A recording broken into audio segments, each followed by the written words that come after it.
Hello guys, welcome to Miss Amelia Vlog and please follow my page and like and share and don't forget mag-iwan ng bakas para naman mababalikan ko kayo ng maayos.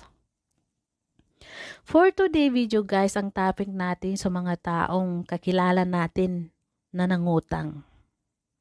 Yung tipong umaasa ka na magbabayad sila kasi may tiwala ka kasi kakilala mo na eh. Mas okay pa nga yung hindi mo kakilala, papautangin mo.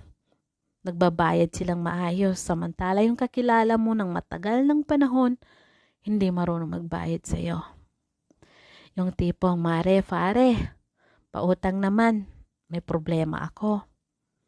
Kahit 3,000 man yan, 10,000, 1,000, malaking bagay yun. Sana naman, marunong ka rin magbayad. Hindi yung sabihin mo na lang, katapusan, magbabayad ako. Pagdating ng katapusan, siningil mo, o pare, mare, ito na yung pinag-usapan natin. Baka naman, ako naman ang babayadan mo. Yung tipong may sarili kang problema, inuuna mo yung problema ng iba. Kasi alam mo at umaasa ka, kung ikaw naman ay may problema, tutulungan ka nila.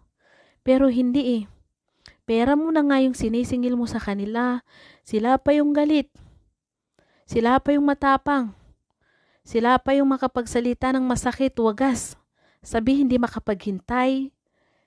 Hoy, ilang month ako naghintay sa pangako mong paulit-ulit na katapusan.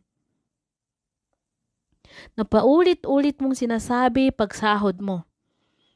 Sa tuwing nagsasahod ka, ang sinasabi mo, ubos. Paano naman kami, mare, pare? Paano kami makabayad ng kurente, tubig, pagkain? Kung hindi naman kayo magbabayad sa amin. Kung may sarili kayong mga problema, may sarili din kaming problema. Kung paano nalutasan yung problema nyo noon, sana naman ganun din kayo sa aming inutangan nyo. Hindi madaling kumita sa panahon ngayon.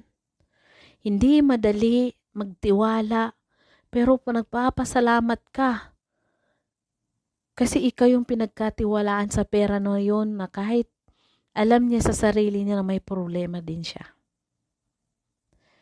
Yung tipong inuna ang problema mo pero hindi ka marunong magbayad at utang na loob. Sana naman mare, pare, bayad din minsan.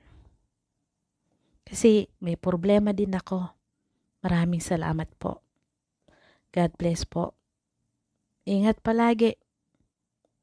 Sana may isipan mong magbayad para hindi masira ang pagkakaibigan natin. May sarili din akong problema. Salamat po. Paalam.